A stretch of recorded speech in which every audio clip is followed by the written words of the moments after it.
وادی رضا کی کھو گئے ہیں مالا رضا کا، جس سمت دیکھیے وہ علاقہ رضا کا ہے۔ نحمده ونصلي على رسوله الكريم أما بعد فأعوذ بالله من الشيطان الرجيم بسم الله الرحمن الرحيم وكونوا مع الصادقين صدق الله المولانا العلي العظيم وصدق رسوله النبي الأمين المكين الكريم ونحن على ذلك لمن الشاهدين والشاكرين والحمد لله رب العالمين۔ کمال عقیدت و احترام کے ساتھ بغیر کسی تمہید کے آئیں ہم اور آپ مل کر اپنے نبی، ساری کائنات کے نبی، اللہ کے پیارے نبی جناب احمد مجتبیٰ محمد مصطفیٰ روحی فدا صلی اللہ تعالی علیہ وسلم کی مقدس و مطہر معزز و مکرم منور و مجلہ بارگاہ میں درود پاک کا ہدیہ پیش کریں۔ اللہم صلی علی سیدنا شفیعنا حبیبنا نبینا مولانا محمد بارک وسلم صلاۃ و سلام علیک یا رسول اللہ صلی اللہ تعالی علیہ وبارک وسلم۔ حضور سرکار غوث پاک رضی اللہ تعالی عنہ کی یاد میں اور آپ کا تذکرہ اور آپ کی برکتوں کو حاصل کرنے کے لیے اس محفل پاک کا اہتمام اور انعقاد کیا گیا ہے۔ اللہ تعالی ہم سب کو سرکار غوث اعظم کے فیضان و لمعان سے مالا مال فرمائے۔ اس سے پہلے کہ مختصراً میں کچھ تذکرہ کروں، منقبت کے دو شعر اشعار ملاحظہ فرما لیں۔ استاذ زمن حضرت علامہ حسن ارشاد فرماتے ہیں: اسیروں کے مشکل کشا غوث اعظم، اسیروں کے مشکل کشا غوث اعظم، اسیروں کے مشکل کشا غوث اعظم، فقیروں کے حاجت روا غوث اعظم، فقیروں کے حاجت روا غوث اعظم۔ تیرے ہاتھ میں ہاتھ میں نے دیا ہے، تیرے ہاتھ میں ہاتھ میں نے دیا ہے، تیرے ہاتھ ہے لاج غوث اعظم، تیرے ہاتھ ہے لاج غوث اعظم۔ پھنسا ہے تباہی میں بیڑا ہمارا، سہارا لگا دو ذرا غوث اعظم، سہارا لگا دو ذرا غوث اعظم۔ کہے کس جا کے حسن اپنے دل کے، کہے کس جا کے حسن اپنے دل کے، کہے کس جا کے حسن اپنے دل کی، سنے کون تیرے سوا غوث اعظم، سنے کون تیرے سوا غوث اعظم، اسیروں کے مشکل کشا غوث اعظم۔ پاک پڑھنے اللہم صلی علی محمد بارک وسلم صلاۃ و سلام علیک یا رسول اللہ صلی اللہ تعالی علیہ وبارک وسلم۔ حضرات جی، حضور سرکار غوث اعظم کو اللہ تبارک و تعالی نے وہ شان اور وہ وصف عالی عطا فرمایا ہے جس کی مثال رہتی دنیا تک نہیں مل سکتی، اور یہ اللہ کے ولیوں کی شان ہوتی ہے کہ اللہ تبارک و تعالی اپنے جس محبوب بندے اپنے جس مقبول بندے کو چاہے جس طرح چاہے اس کو اتنا اعلیٰ صفات سے نواز دے، اس کو لوگوں میں عام لوگوں سے ممتاز اور اس کی شان کو بلند کر دے۔ یہ اللہ کے کرم اور اللہ کے فضل پر ہے۔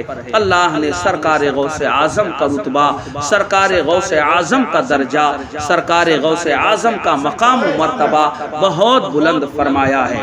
آئیے ملاحظہ کیجئے سرکار غوث اعظم کی شان کیا ہے۔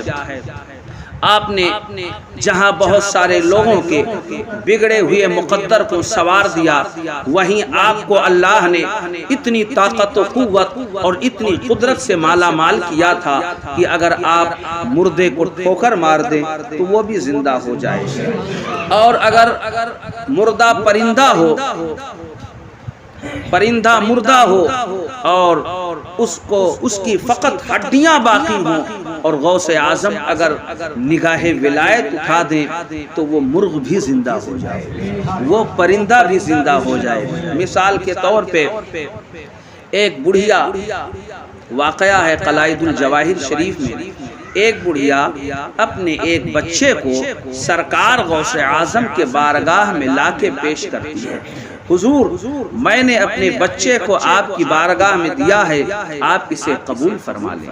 حضور غوث اعظم نے کہا ٹھیک ہے۔ بڑھیا نے کہا تصوف اور سلوک کی تعلیم آپ ہمارے بچے کو دیں تاکہ ہمارا بچہ بھی کسی لائق ہو جائے۔ یعنی اس بڑھیا نے اپنے اس ایک بچے کو تصوف اور سلوک کی تعلیم حاصل کرنے کے لیے غوث اعظم کی بارگاہ میں پیش کیا۔ حضور غوث اعظم نے اسے قبول کر لیا۔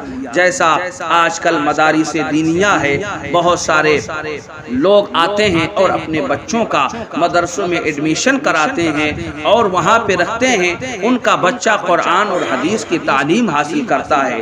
ایسے اس بڑھیا نے اپنے ایک بچے کو کسی اور کے یہاں نہیں، غوث اعظم کے مدرسے میں داخلہ کرایا، غوث اعظم کے یہاں اس کا ایڈمیشن کرایا۔ جب ہو گیا کچھ دنوں کے بعد وہ بڑھیا اپنے اس بچے سے ملنے کے لیے آتی ہے، ملاقات کرنے کے لیے آتی ہے۔ دیکھا اپنے بچے سے ملاقات کیا تو دیکھا اس کا بیٹا جس طریقے سے آیا تھا گھر سے بالکل تر و تازہ تھا، لحیم شہیم تھا، صحت و توانائی کے ساتھ میں تھا۔ اب اس کا بچہ بہت کمزور ہو گیا۔ جب بڑھیا نے دیکھا اپنے بیٹے کو، کوئی بھی ماں ہو جب اپنے بچے کو دیکھتی ہے تو اس کی ممتا تڑپ جاتی ہے کہ میں نے تجھے کھلایا، میں نے پلایا، اس قدر سنوارا، آخر تیری صحت کہاں ضائع ہو گئی۔ وہ پہنچتی ہے حضور غوث اعظم کی بارگاہ میں تاکہ شکایت درج کرے۔ وہ دیکھا حضور غوث اعظم کی بارگاہ میں تو حضور غوث اعظم کے سامنے کھانے کا دسترخوان لگا ہوا ہے اور ایک مرغی وہ اس ڈونگے میں موجود ہے جس کے سالن اور جو کی روٹی دسترخوان پر موجود۔ بڑھیا دیکھ رہی ہے حضور غوث اعظم مرغی کو تناول فرما رہے ہیں، جو کی روٹیاں کھا رہے ہیں، لذیذ غذائیں کھا رہے ہیں، اور دسترخوان پر رکھے ہوئے ایک پلیٹ میں اس کی ہڈیاں موجود ہیں۔ جب بوڑھی عورت نے دیکھا تو اس نے کہا غوث اعظم سے کہ ہمارے بچے کو جو کی روٹیاں اور آپ کھا رہے ہیں مرغی کی بوٹیاں۔ حضور غوث اعظم نے ارشاد فرمایا ہاں تمہارا کہنا صحیح ہے کہ میں جو کھا رہا ہوں وہ تم دیکھ رہی ہو، تمہارا بیٹا کس حال میں تھا وہ تم نے دیکھ لیا، لیکن سنو یہ دیکھیے پلیٹ میں ایک جانب اسی مرغی کی ہڈیاں رکھی ہوئی ہیں۔ حضور غوث اعظم نے اپنے دستے کرم کو اس ہڈیوں پر لگایا اور فرمایا قم بإذنی قومی بإذن اللہ الذی یحیی العظام وہو رمیم۔ حضور غوث اعظم نے فرمایا تو اس اللہ کے حکم سے کھڑی ہو جا جو سڑی گڑی ہڈیوں کو اللہ تعالی زندگی عطا فرماتا ہے۔ غوث اعظم کا اتنا کہنا تھا کہ حضور غوث اعظم کے اس اختیار اور تصرف کی بنیاد پر وہ مرغی پھر زندہ ہو گئی۔ میرے غوث اعظم فرماتے ہیں اے بوڑھی عورت تو اپنے بچے کو مت دے دے، جب تیرا بچہ اس منزل پر پہنچ جائے گا تو وہ جو کی روٹیاں نہیں، وہ بھی مرغی کی بوٹیاں کھاتا نظر آئے گا۔ پہلے اپنے بچے کو محنت اور مشقت کرنے دے، وہ سلوک کی راہ جب طے کر لے گا، رب کا قرب حاصل کر لے گا، تو تیرا بیٹا بھی سوکھی روٹیاں نہیں کھائے گا، وہ بھی اعلیٰ غذائیں کھائے گا۔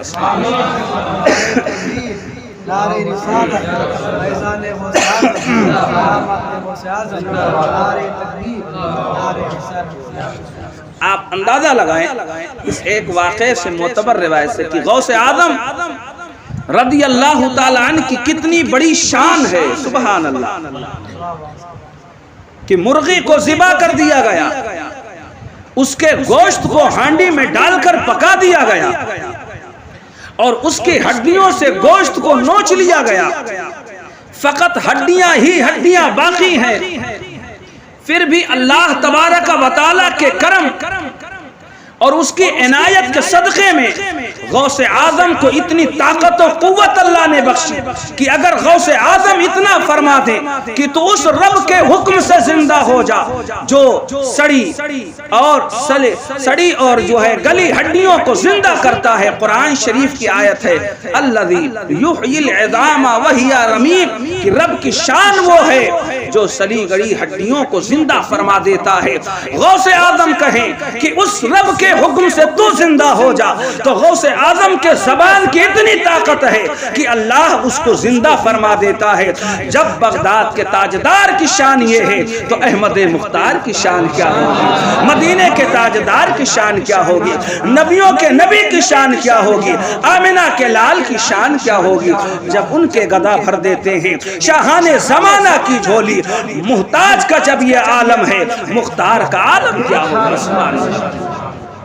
اس واقعے سے جہاں میرے آقا کی شان بلند ہو رہی ہے، غوث اعظم کی شان بلند ہو رہی ہے، وہاں حضور پر نور صلی اللہ علیہ وسلم کی شان بھی بلند ہو رہی ہے کہ جب آپ کے غلاموں کا، آپ کے لالوں کا اور آپ کے نسل میں آپ کے شہزادوں کا جب اتنا اونچا مقام ہے تو مصطفیٰ کریم کا کتنا اونچا مقام ہوگا، آقا کائنات کا کتنا اونچا مقام ہوگا۔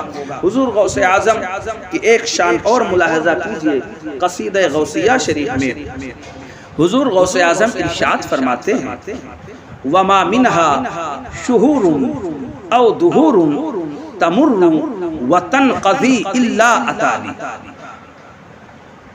وما منها شہور، کوئی مہینہ ایسا نہیں، او دہور، کوئی زمانہ اور دن ایسا نہیں، تمر وتنقضی، کہ وہ مہینہ گزر جائے اور وہ دن پورا ہو جائے، الا اتالی، مگر وہ مہینہ اور وہ دن میری قدموں میں حاضری دیتا ہے۔ سبحان اللہ۔ غوث اعظم کی شان تو دیکھو کہ آپ خود فرماتے قصیدہ غوثیہ شریف میں وما منها شہور، شہور جمع ہے شہر کی، دہور جمع ہے دہر کی، وما منها شہور او دہور، کوئی مہینہ ایسا نہیں، کوئی زمانہ ایسا نہیں کہ وہ گزر جائے، وہ سال چلا جائے، وہ دن گزر جائے، وہ دن پورا ہو جائے، وہ ہفتہ گزر جائے، ایسا کوئی بھی دن نہیں، کوئی مہینہ نہیں، مگر وہ میری بارگاہ میں حاضری دے کر کے جاتا ہے، میرے قدموں کو چوم کے جاتا ہے، میری بارگاہ میں حاضری دے کر کے جاتا ہے۔ اس سے اندازہ آپ لگاؤ غوث اعظم کی شان کیا ہے۔ اسی شعر سے آگے حضور غوث اعظم فرماتے ہیں وَتُخْبِرُنِي، اور وہ مہینہ اور وہ دن، وہ زمانہ گزرتا تو ہے میری بارگاہ سے، اور فقط گزرتا ہی نہیں ہے، اس مہینے اور دن میں ہونے والا کیا ہے وہ آ کر کے مجھے وہ بھی بتا دیتا ہے۔ چنانچہ 560 ہجری کا واقعہ ہے، ایک خوبصورت حسین شکل کا ایک آدمی غوث اعظم کی بارگاہ میں حاضر ہوتا ہے، عرض کرتا ہے حضور میں ماہ رجب ہوں، حضور میں ماہ رجب ہوں، اور اس سال اس مہینے میں خوشحالی ہوگی، خیر ہوگا، اچھائی ہوگی۔ حضور غوث اعظم نے اسے قبول فرمایا اور کہا جاؤ۔ راوی کا بیان ہے وہ نوجوان حسین شکل میں آیا تھا، غوث اعظم کی کی بارگاہ میں یہ خبر دے کر کے گیا میں رجب کا مہینہ ہوں، آپ کی بارگاہ میں آیا ہوں، اس بار بارش ہوگی، خیر کا نزول ہوگا، برکتوں کا نزول ہوگا۔ راوی بیان کرتے ہیں اس سال اس مہینے میں اللہ نے خیر و برکت کا نزول فرمایا۔ پھر جب دوسرا مہینہ آتا ہے ایک بدصورت نوجوان آتا ہے، وہ کہتا ہے حضور میں فلاں مہینہ ہوں، اس بار قحط سالی ہوگی، اس بار بدحالی ہوگی، اس بار خیر برکت کا نزول نہیں ہوگا۔ راوی کا بیان ہے جب وہ مہینہ ہوا تو جیسے اس نوجوان نے بیان کیا تھا اسی طریقے سے وہ مہینہ گزرتا ہے، وہ سال گزرتا ہے۔ اس سے اندازہ یہ لگا حضور غوث اعظم کی شان یہ ہے کہ دن و رات اگر جاتے ہیں تو غوث اعظم کے قدم کو چوم کے جاتے ہیں، اگر کوئی مہینہ گزرتا ہے تو غوث اعظم کے قدم کو چوم کے گزرتا ہے۔ جب میرے غوث کی شان یہ ہے تو آمنہ کے لال کی شان کیا ہوگی، مدینے کے تاجدار کی شان کیا ہوگی۔ نعرہ تکبیر، نعرہ رسالت، نعرہ رسالت، فیضان غوث اعظم، شان غوث اعظم، نعرہ تکبیر، نعرہ رسالت۔ وہ شان حضور غوث اعظم، اور یہ خود سرکار غوث اعظم نے اپنے قصیدہ شریف میں خود فرمایا۔ اب آپ بتائیے کہ آخر مہینہ اور دن یہ بنتا کس سے ہے؟ تو یہ بنتا سورج سے۔ بول دیجئے سبحان اللہ۔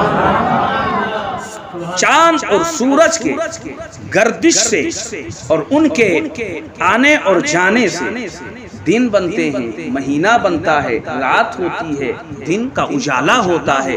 یہ سارے زمانے اور اوقات اللہ تعالی نے دن اور رات سے بنائے ہیں۔ حضور صلی اللہ تعالی علیہ وسلم کی بارگاہ میں پوچھا گیا، آپ سے سوال کیا گیا، قرآن میں ہے یسألونک عن القمر، اے محبوب یہ لوگ تم سے چاند کے بارے میں پوچھتے ہیں کہ چاند کیوں چھوٹا ہوتا ہے، کبھی بڑا ہو جاتا ہے، یہ آپ سے چاند کے بارے میں سوال کر رہے ہیں۔ قرآن میں آیا اے محبوب تم کہہ دو ہیا مواقیت للناس، یہ لوگوں کے لیے ایک وقت کی خبر دیتا ہے۔ ہیا مواقیت للناس، یہ لوگوں کے لیے مواقیت ہے، متعینہ وقت کو بتاتا ہے، مقررہ وقت کو بتاتا ہے۔ تو پتہ یہ چلا چاند جو آتا ہے، ڈوبتا ہے، نکلتا ہے، یہ مہینوں کی خبر دیتا ہے۔ جب دوسرا مہینہ آنا ہوتا ہے چاند ڈوب جاتا ہے، دوسرے مہینے کا چاند نکلتا ہے، ہم سمجھ جاتے ہیں یہ مہینہ ہے۔ سورج ہے، سورج صبح نکلتا ہے، ہم سمجھ جاتے ہیں صبح کا وقت ہے۔ اس سورج جب بیچ آسمان پہ پہنچتا ہے اس کی روشنی تیز ہوتی ہے، ہم سمجھ جاتے ہیں دوپہر کا وقت ہے۔ پھر سورج جب غروب ہونے لگتا ہے ہم سمجھ جاتے ہیں شام کا وقت ہے۔ پھر جب سورج بالکل غروب اور ڈوب جاتا ہے ہم سمجھ جاتے ہیں دن ختم ہو گیا، رات۔ تو پتہ یہ چلا دن کا آنا، رات کا جانا اور چاند اور سورج کا نکلنا، ڈوبنا، یہ سب دن کو بتاتے ہیں، مہینے کو بتاتے ہیں، وقت کو بتاتے ہیں، ٹائم کو بتاتے ہیں۔ غوث اعظم فرماتے ہیں زمانہ اور مہینہ یہ سب میری بارگاہ میں ہو کر کے جاتے ہیں، اور اس زمانے مہینے میں ہونے والا کیا ہے وہ سب مجھے بتا کے جاتے ہیں۔ تو کیوں نہ یہ کہو اگر سورج ڈوبتا ہے تو غوث اعظم کے قدم کو چوم کے ڈوبتا ہے، اگر سورج نکلتا ہے تو غوث اعظم کے در کا بوسہ لے کے نکلتا ہے، اگر چاند نکلتا ہے تو غوث اعظم کا قدم چوم کے نکلتا ہے، اور اگر چاند ڈوبتا ہے تو غوث اعظم کے چوکھٹ کا بوسہ لے کر کے چومتا ہے۔ وہ شان حضور غوث اعظم کی ہے۔ یہی وجہ ہے حضرت علامہ جمیل قادری علیہ رحمت و رضوان جن کا مشہور زمانہ یہ شعر ہے، خدا کے فضل سے ہم پر ہے سایہ غوث اعظم کا، ہمیں دونوں جہاں میں ہے سہارا غوث اعظم کا۔ آپ نے مہینہ اور زمانہ نہیں کہا، آپ نے ڈائریکٹ کہا کہ سورج نکلتا ہے تو غوث اعظم کی بارگاہ سے ہو کے نکلتا ہے، اور سورج اگر ڈوبتا ہے تو غوث اعظم کی بارگاہ سے ہو کر کے ڈوبتا ہے۔ تو پتہ یہ چلا غوث اعظم کی شان کو اللہ نے کتنا بلند کیا، سبحان اللہ، کتنا بلند کیا ہے، کتنا اونچا کیا ہے کہ دن اور زمانہ اور چاند و سورج یہ سب اگر غلام ہیں تو غوث اعظم کے غلام ہیں، غوث اعظم کے در کے غلام ہیں۔ پھر سبحان اللہ جب میرے آقا کے ایک شہزادے اور لاڈلے کے طاقت و قوت کا عالم یہ ہے تو خود احمد مختار کی طاقت و قوت کا عالم کیا ہوگا، مدینے کے تاجدار کی طاقت و قوت کا عالم کیا ہوگا۔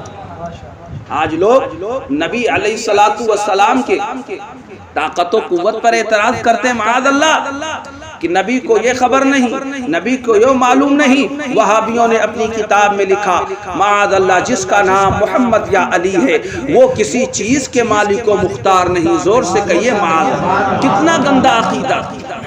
ہمارا ان سے اختلاف ہے اسی گندے عقیدے کی تو بنیاد پر۔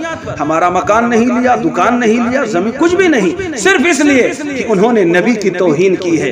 اور سنیوں کی شان یہ ہے ہمارا دکان مکان وہ ختم ہو جائے برداشت ہے، لیکن نبی کی توہین برداشت نہیں ہے، نبی کی عظمت پہ حملہ ہو یہ برداشت نہیں ہے۔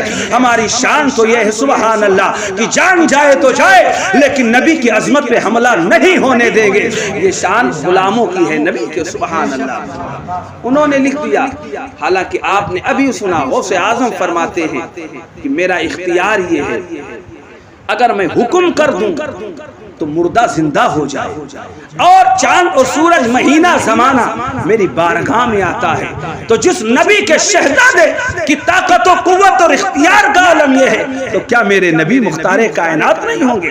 میرے نبی کو اختیار نہیں ہوگا؟ میں کہتا ہوں جتنا اختیار اللہ نے اپنے بندوں میں مدینے کے تاجدار کو دیا اتنا اختیار کسی اور کو نہیں ملا ہے۔ جو شان میرے آقا کی ہے وہ شان کسی اور کی نہیں ہے۔ اعلیٰ حضرت بول پڑے سب سے اعلیٰ وہ اعلیٰ ہمارا نبی، سب سے بالا وہ بالا ہمارا نبی، اور سارے اونچوں میں اونچا سمجھیے جسے ہے اس اونچے سے اونچا ہمارا نبی۔ وہ شان میرے آقا کی۔ اور یہ وہابی تو ابو جہل سے بھی بدتر ہو گئے۔ وہ مٹھی میں کنکری لے کر کے آیا تھا اور کہا تھا بتائیے کیا ہے؟ پتہ یہ چلا اس کو معلوم تھا جو نبی ہوگا وہ بتا دے گا، جو نبی ہوگا وہ تبھی تو پوچھنے آیا کہ بتائیے۔ اگر آپ کہتے ہیں میں نبی ہوں، آپ کا دعویٰ ہے میں نبی ہوں، تو بتائیے ہماری بند مٹھی میں کیا ہے؟ مولانا مثنوی نے، مولانا روم نے مثنوی شریف میں اس کو لکھا، فرمایا ابو جہل مٹھی میں کنکر کو لے کر کے آیا، کہا بتائیے۔ پتہ یہ چلا کہ ابو جہل کا بھی یہ عقیدہ تھا جو نبی ہوگا وہ غیب کی خبر رکھے گا، لیکن یہ وہابیہ ابو جہل سے بھی بدتر ہیں جو یہ کہتے ہیں نبی کو پیٹھ پیچھے کی خبر نہیں ہے۔ ارے سرکار غوث اعظم کے علم کا عالم یہ ہے کہ میرا غوث رہے بغداد میں لیکن نظر پوری کائنات پہ رہے۔ جب بغداد کے غوث کا یہ عالم ہے تو مدینے کے شہنشاہ کا عالم کیا ہوگا، مدینے کے تاجدار کا عالم کیا ہوگا؟ اور کوئی غیب کیا تم سے نیہا ہو بھلا، جب نہ خدائی چھپا تم پہ کروڑوں درود۔ سبحان اللہ۔ اسی طریقے سے سرکار غوث اعظم رضی اللہ تبارک و تعالیٰ عنہ کی شان بہت بلند ہے۔ اللہ قرآن مجید میں ارشاد فرماتا ہے وَكُونُوا مَعَ الصَّادِقِينَ، سچوں کے ساتھ ہو جاؤ، اور جو سچوں کے ساتھ ہو گیا انشاءاللہ اس کا بیڑا پار ہوگا۔ اور انسان کیا اگر جانور بھی سچوں کا دامن پکڑ لے تو اس کا بھی بیڑا پار ہو جائے۔ کہہ دیجئے سبحان اللہ۔ وَكُونُوا مَعَ الصَّادِقِينَ، سچوں کے ساتھ ہو جائے۔ انسان کیا اگر جانور بھی دامن پکڑ لے تو وہ بھی جنتی ہو جائے۔ کیا آپ کو نہیں پتا اصحاب کہف جن کا تذکرہ قرآن میں آیا، سورہ کہف کو اللہ نے نازل کیا۔ کہف کا معنی ہوتا ہے غار، سورہ کہف کو نازل کیا۔ اس میں مذکور ہے ظالم جابر بادشاہ سے تنگ آ کر وہ 7 بندے جو اللہ کے ولی تھے انہوں نے شہر کو چھوڑ دیا، جنگل جانے لگے کہ ہم شہر کو چھوڑ دیں گے۔ جب وہ آبادی سے باہر جانے لگے ان کے ساتھ میں ایک جانور کتا بھی ہو گیا۔ کہا آپ جا رہے ہیں تو میں آپ کے بھی ساتھ چلوں گا، آپ اگر جا رہے ہیں تو میں آپ کا دامن پکڑ کے چلوں گا۔ انہوں نے کہا تم تو کتا ہو، تمہارا کام بھوکنا ہے۔ کتے نے زبان حال سے کہا وہ اور کتے ہوں گے جو بھوکتے ہوں گے، ہم آپ کے در کے وفادار کتے ہیں، ہم بھوکنے والے نہیں، ہم تو آپ کی حفاظت کرنے والے ہیں، اس لیے ہم آپ کے ساتھ جائیں گے۔ کتے کی ادا قرآن کو اللہ کو اتنی پسند آئی کہ اللہ نے اس کتے کا نام بھی قرآن میں ذکر کیا. اور کتا کس انداز سے سو رہا ہے, کس انداز سے بیٹھا ہے, غار میں کس حال میں رہ رہا ہے, اس کیفیت کا تذکرہ بھی قرآن نے کیا. قرآن فرماتا ہے وَكَلْبُهُمْ بَاسِطٌ ذَرَائِهِ بِالْوَصِيدِ, اور ان کا کتا اصحاب کہف کا کتا جو اس غار پر اپنے پاؤں کو پھیلائے ہوئے سو رہا ہے. سبحان اللہ, کتے کا تذکرہ قرآن نے کیا. میں آپ سے پوچھتا ہوں اس کتے کا تذکرہ قرآن نے کیوں کیا؟ تو اس کا جواب یہ ہے, اس کتے نے کسی اور سے محبت نہیں, اللہ کے ولیوں سے محبت کی تھی. اس نے کسی اور کا ساتھ نہیں لیا, ولیوں کا ساتھ لیا تھا. وہ نے کسی اور کے دامن کو نہیں پکڑا, سچوں کا دامن پکڑا تھا. علماء فرماتے ہیں وہ کتا جب سچوں کے ساتھ ہو گیا تو وہ جنتی ہو گیا. کل جب وہ اولیاء جنت میں جائیں گے تو ان کے ساتھ میں اللہ اس کتے کو بھی جنت میں داخل فرما دے گا. مجھے کہنے دیا جائے جب کتا سچوں کا ساتھ ہو لے وہ جنتی ہو جائے, تو اگر یہ غلام غوث کے ساتھ ہو جائے تو انشاءاللہ ہم بھی جنتی ہو جائیں. نعرہ تکبیر, نعرہ رسالت, فیضان اولیاء کرام, مسلک اعلیٰ حضرت, نعرہ تکبیر, نعرہ رسالت. اس کتے کا نام قطمیر تھا. کیا تھا؟ قطمیر. ہاں, اس کا تذکرہ قرآن نے کیا. سبحان اللہ, کتنی واضح اور آسان بات ہے کہ سچوں کے ساتھ میں جو ہوتا ہے انشاءاللہ اس کا بیڑا یہاں بھی پار ہے اور اس کا بیڑا قبر و حشر میں بھی پار ہے. سبحان اللہ. اللہ تبارک و تعالی اس محفل پاک کو قبول فرمائے اور ہم سب کے ہاتھوں میں سچوں کا دامن عطا فرمائے. اسلام زندہ باد, مسلک اعلی حضرت زندہ باد.